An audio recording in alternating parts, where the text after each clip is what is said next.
ముఖ్యంగా అనుష్ఠాన పరులందరికీ చెప్పే పెద్ద ప్రధానమైన అంశం ఏంటంటే ముట్టుకూడు తినరాదు. చాలా ప్రధానమైనది. దేవతలు ఉండరు సరికదా, దుష్టశక్తులు వస్తాయి, నమ్మినా నమ్మకపోయినా ఇది సహజం. నేను ఒక గోదావరి జిల్లాలో ఒక దేవాంగుడు వాళ్ళ ఇంటికి నన్ను తీసుకెళ్ళాడు. నేను ఇళ్లలోకి వెళ్ళలేదు, కానీ అతను ఒక విషయం నాకు చూపించారు. అక్కడ మొదటి చోట్లోనే, లోపలికి నేను ప్రవేశించలేదు. అక్కడ ఒక కల్హారం అనే కొత్త కుసుమాన్ని చూశాను. అంటే కమలాల్లో ఒక వెరైటీ. అది ఇక్కడెక్కడో కొలం దగ్గర దొరుకుతుంది. అక్కడ నుంచి తెచ్చి నేను పూజ చేస్తుంటానంటే వాళ్ళ అమ్మవారి దగ్గర పెట్టుకుని చూపించాడు. అమ్మవారి మందుకు నేను వెళ్ళాను. ఈ కలహారం గురించి ఒక ప్రత్యేకత చెప్పాడు. బయట ఉన్న వాళ్ళ దగ్గరికి వెళితే మాడిపోతుంది మొత్తం ఒక్కసారి. అంటే శరీరం నుంచి అప్పుడు ప్రసరించే సూక్ష్మమైన భయంకరమైన శక్తులు ఏవో మనకు తెలియవు. ఏమంటే ఈ సైన్స్ ఒప్పుకోదంటే ఈ సైన్స్ అంత డెవలప్ కాలేదు.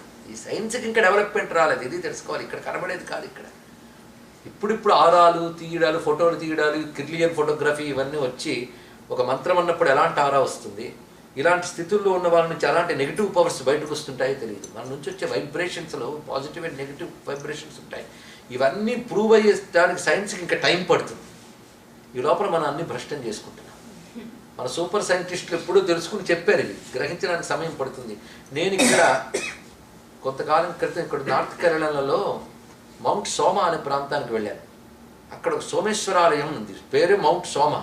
అది కట్టినవాడు ఎవడే అంటే మామ్స్, అతని పేరు ఇంగ్లీష్, అతను అమెరికన్. ఆయన శిష్యులు అందరూ ఉన్నారు. ఆయన యోగా నడుపుతూ ఉంటాడట. ఏం చేస్తా, అది పెద్ద జ్ఞానవంతుడు వాళ్ళు ఉన్నారు. ఆయన పెద్ద స్వామీజీ కలిసి చలామణి అవుతున్నాడు. దాని గురించి ఏం మాట్లాడు. కానీ అక్కడ ఆలయంలో అర్చకులు మాత్రం మన తెలుగువాడు. అర్చకుడు భార్య అక్కడ సంప్రదాయంగా పాటిస్తూ ఒకప్పుడు ఆవిడ బయట కూర్చుందిట. అర్చకుడు మన అనుష్ఠానం జపం తప్ప ఉంటాయి కదండి. ఆవిడ బయట కూర్చుంది. వెంటనే ఆ మాంస్ వచ్చి దీన్ని ఏమంటారని అడిగాడు. వాళ్ళకి కల్చర్ తెలియదు. తెలియని వాళ్ళు మాట్లాడితే మనం వాడేదో నాలెడ్జ్ కూడా అనుకుంటున్నాం. ఏంటి ఇది అని అడిగితే ఆమె చెప్పింది, మా నియమం అండి ఇది. ఆ 3 రోజులు దూరంగా ఉంటాం, మేము వండము, మేమేం ముట్టము, వాళ్ళే చేసుకుంటారు ఇవన్నీ కూడా. ఎందుకంటే దేవతను పూజించేటప్పుడు ఇవన్నీ నియమాలండి. దేవతలు దృష్టి వేరు, వాళ్ళకి కనబడతాయి ఇవన్నీ కూడా. ఆ సమయంలో నియమాలు. దేవతలు పితృదేవతలు రారు ఆ సమయంలో, ఇళ్ళకి రారు. మరి ఎవరు వస్తారంటే దేవతలకు ఆపోజిట్లు హాయిగా వస్తారట. అవి కలిసిపోతాయి. అందుకు నేను దూరంగా ఉన్నాను ఆమె చెప్తే అతను వెంటనే ఏం చేశాడంటే డిస్కార్డ్ చేయలేదండి. అది గొప్ప సంస్కారం. ఎందుకంటే మహా అహంకారం, పొగరు ఎక్కువైపోయి వెస్ట్ వాళ్ళు క్రిస్టియన్స్ ఏం చేస్తున్నారంటే వాళ్ళ మేధావులు అనుకుని ఒక ఆచారం ఉన్నదంటే, అయ్యో ఆ దేశంలో ఆచారం ఉందంటే ఎందుకుందని ఆలోచించాలి. ఎందుకంటే లేకపోవడం అజ్ఞానం, కానీ ఉండడం అజ్ఞానం ఎలా అవుతుందో మీరు ఆలోచించండి. ఇక్కడ బొట్టు పెట్టుకోకపోవడం అజ్ఞానం, బొట్టు పెట్టుకోవడం అనేది జ్ఞానం, సంస్కారం. బట్ట కట్టుకోకపోవడం అజ్ఞానం, బట్ట కట్టడం జ్ఞానం. అందుకు ఒకడు బొట్టు పెట్టుకుంటున్నాడు, ఒకడు పూజ చేస్తున్నాడంటే ఎందులో భావం ఏమిటో అర్థమేంటో తెలుసుకోవాలి. కానీ అవమానిస్తారంటే ఇది మూఢనమ్మకమని. ఆ మామ్స్ రీసెర్చ్ చేశాడు. రీసెర్చ్ చేసి ఒక మాట చెప్పాడు, ప్రపంచంలో అన్ని దేశాల్లో అన్ని సంస్కృతుల్లో కూడా పూర్వం ఉండేది. ఇప్పుడు చూడండి, భారతదేశంలో ఒకప్పుడు ఇక్కడ అమ్మ ఉన్నారు కనుక చెప్తున్నాను, ఇప్పుడు ఎలా తెలియదు. వాళ్ళ అమ్మలను గుర్తు తెచ్చుకుంటే తెచ్చుకోండి. పళ్ళు తోముకోండి, స్నానం చేయండి అనేది కొత్తగా చెప్పక్కర్లేదే. ఎలాగో ఆటంకం వస్తే బయట ఉండడం అనేది అలాగే ఉండేది ఆ రోజుల్లో. పెద్ద విశేషం కాదు అక్కడ అంశం. ఇప్పుడు పెద్ద విశేషం. చేయడం మానిస్తే అన్నీ 10 రోజులు పళ్ళు తోముకోవడం మానిస్తే 11 రోజులు ఇంకా ఎందుకు తోముకోవాలి, వయ్యి వాటు తయారవుతాయి. పక్కవాడు భరించలేడు, అది వేరే విషయం. ఇలాగా ఒక ఆరోగ్యకరమైన అలవాటుని మనం అలా చేస్తున్నాను. నేను ఇక్కడ 2000లో వచ్చాను. ఇక్కడ ఎవరు చెప్పారు, ఆ 2000లో నేను వచ్చినప్పుడు ఒక విషయం జరిగింది. ఇక్కడ నేను బాల్టిమోర్లో, మన తెలుగువారు బాల్టిమోర్లో జాన్ హాప్కిన్స్ యూనివర్సిటీలో మన తెలుగు ఆయన ప్రొఫెసర్ ఉన్నారు. వాళ్ళ ఇంట్లో నేను ఉన్నాను. నా మధ్యాహ్నం వాళ్ళకి కింద సెలాల్లోనే నేను కూర్చుని తోచక అక్కడ మెడికల్ జర్నల్స్ ఉంటే తిరిగేస్తుంటే అక్కడ ఒక మెడికల్ ప్రొఫెసరు ఆ ఆటంకాలు 4 రోజుల్లో ఎలాంటి బ్యాడ్ మన నుంచి వస్తుంది అనేది సైంటిఫిక్గా రాసింది. ఆవిడకి వీటి గురించి తెలియదు. ఆవిడ బ్యాక్టీరియల్ ఎఫెక్ట్స్ కానీ ఇంకేమిటో వీటి వల్ల ఎంత వస్తాయి, ఆ సమయంలో స్త్రీ దూరంగా ఉండి విశ్రాంతి తీసుకోవడం మంచిది గృహకృత్యాలు తిరగడం కంటే అని రాసింది. నేను వెంటనే ఆయన పిలిచి, ఇక్కడ ఇవి సైంటిస్ట్ ఇప్పుడు ఇది రాసిందే, ఇది మనకు యుగాల క్రితం మన ఋషులు పద్ధతులు పెట్టారనే విషయం మీరు ఎందుకు చెప్పలేదని అడిగాను. ఎందుకంటే మన పిల్లలకి మన సంస్కృతి మీద రెస్పెక్ట్ ఇవ్వట్లేదు. ఇది తెలుసుకోండి. ఇక్కడ ముస్లిమ్స్ వాళ్ళు టోపీ ఎందుకు పెట్టుకోవాలని అడగరు, గడ్డం ఎందుకు పెంచాలని అడగరు, ముస్లిం స్త్రీ బురకా ఎందుకు వేసుకోవాలని అడగదు, మనం అడుగుతాం. వాళ్ళ దానికి సైంటిఫిక్ రీజన్స్ ఉన్నాయో లేదో నేను చెప్పను, కానీ మన దానికి సైంటిఫిక్ రీజన్స్ ఉన్నాయి. అన్నీ తెలుసుకుని చేస్తానంటే ఆయువు అయిపోతుంది. మీరు చేస్తూ తెలుసుకోండి, కానీ తెలుసుకుని చేస్తాం మన వద్దు. పెద్దవాళ్ళు ఏది చేసినా గొప్పగా ఉంటుంది. కుదరదండి అంటే ఇన్నాళ్ళు అలవాటు తప్పింది కనుక మనకి ఇబ్బంది అనుకుంటున్నాం.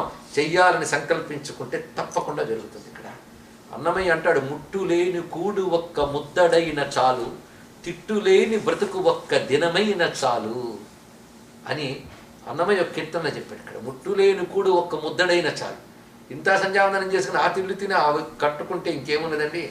అందుకు ఆ సమయంలో ఒక్క 3 రోజులు స్త్రీకి విశ్రాంతి ఇవ్వలేమా? అప్పుడు కూడా ఆవిడే పడి చేయాలా? ఇంత కూడా ఆవిడైనా కొంచెం ఉద్యమించద్దండి. ఆ 3 రోజులైనా విశ్రాంతిని ఇవ్వవు అని ఇక్కడ. అందుకు ఆ సమయంలో ఆవిడ ముట్టిన ఆహార పదార్థాలు కానీ, జలము కానీ, వస్త్రము కానీ తాకకూడదు. ప్రధానం. సమీపంగా వెళ్ళి మాట్లాడటం కూడా కూడదనే చెప్పారు. ఇది యజుర్వేదంలో ఒక ప్రకరణంలో, యజుర్వేద బ్రాహ్మణంలో మొత్తం లిఖించారండి. ఆ సమయంలో స్పర్శాదుల వల్ల వచ్చే దోషాలు ఎలా ఉంటాయి, అది సంతానం మీద ఎఫెక్ట్ ఎలా చూపిస్తుంది, ఆ తర్వాత వచ్చే సంతానాలు ఎలాంటి దౌర్భాగ్య పరిస్థితిని పొందుతాయి, ఇమీడియట్ జనరేషన్ కాకపోయినా తర్వాత జనరేషన్స్లో ఉంటాయట. ఇక్కడ ఒక గొప్ప అనుష్ఠానపరుడు గాయత్రిని విడవకుండా చేస్తే 3 జనరేషన్స్ కాపాడుతుంది. 3 జనరేషన్స్. ఇక్కడ మనం ఈరోజు రాణిస్తున్నామంటే మన తాతలు చేసిన గాయత్రి ప్రభావం తెలుసుకోండి. అది మీరు మీ తర్వాత తరానికి ఇవ్వట్లేదు, అదే తర్వాత తరం డిటారియేట్ అయిపోతుంది. అదంతా కూడా 3 జనరేషన్స్ వరకు కాపాడుతాయిట తరాలు. అందుకే మనం 3 జనరేషన్స్ వరకే తద్దినాలు పెడుతున్నాం. 3 జనరేషన్. ఒక్క 2 నెలలు కష్టపడండి బయట ఉండడాల విషయంలో. 3 నెలల నుంచి మీకు అలవాటు అవుతుంది. మీ అమ్మాయే అసలు తట్టుకోలేదు కలిపేయడానికి. ఈ దేశంలో కుదరదండి అంటే ఈ దేశంలో కుదుర్చుకున్న కుటుంబాలు నేను చూశాను చాలా. నేను ఇంగ్లాండ్లో ప్రవచనాలకు వెళ్ళినప్పుడు ఒక కుటుంబం 35 ఏళ్ళు ఇంగ్లాండ్లో ఉంటుంది. అప్పుడు వెళ్ళిపోయారు కనుక వాళ్ళకి అలవాటు, వాళ్ళ పిల్లలకు అలవాటు చేశారు. వాళ్ళ పిల్లలు పెద్ద పెద్ద స్టడీస్ చేసుకుంటే హైయెస్ట్ పొజిషన్స్లో ఉన్నారు, కానీ పాటిస్తున్నారు వాళ్ళు. ఇక్కడ తల్లి పాటించింది, పిల్ల పాటిస్తుంది. తల్లికే లేకపోతే పిల్లకి ఎక్కడ వస్తుందండి? ఇక్కడ పాటిస్తుంది. నేను ఈ మధ్య ఒక కుర్రవాడు, మంచి ఐటీ కుర్రవాడు నా దగ్గర కొంచెం ఏడ్చాడండి, చాలేసింది నాకు. నేను ఇవన్నీ పాటిస్తానండి, కానీ నా భార్య ఇవన్నీ పాటించదండి. నేను ఇంట్లో శివలింగానికి పూజ చేసుకుంటానే, నైవేద్యం పెడతానే అని చెప్పినా ఆమె వినట్లేదు. ఏడ్చాడు. ఎందువల్ల చెప్పినా ఎందుకు వినలేదంటే వాడికి ఇంట్లో అలవాట్లేదు. అంటే పాపం ఎవరిది? ఆ పిల్లని కన్నా తల్లిది. తెలుసుకుంటున్నారు మీరు. భగవచ్చక్తితో వాళ్ళకి సంబంధం లేకుండా తెంచి పారేశారు మీరు. అది ఆ నరకాల్లో పడేస్తున్నారు. రేపు పొద్దున తరాలు నన్ను ఎందుకు ఇంత అధోగతి పాలు చేసావని అడుగుతాయి. ఇప్పుడు అజ్ఞానంతో మనం ఉన్న వాళ్ళకి జ్ఞానం రావచ్చు. అప్పుడు ఏం సమాధానం చెప్తాను? వాళ్ళకి వాళ్ళు వేసిన నీరు మీకు పైలోకాల్లో అందాలన్నా వాళ్ళకి అనుష్ఠానం అవసరమే. కనీసం ఇప్పుడు నేను చెప్పినవని మినిమం. నేను పెద్ద పెద్ద అగ్నిహోత్రాలు చెప్పట్లేదు, శ్రీ విద్యోపాసన యంత్రాలు చెప్పట్లేదు. అసలు దానికే లేనప్పుడు ఇంక వీటి గురించి ఏం చెప్తామంటే కనీస సంస్కారాలు, సంధ్యావందనం, శుచి అయిన భోజనం చేయడం.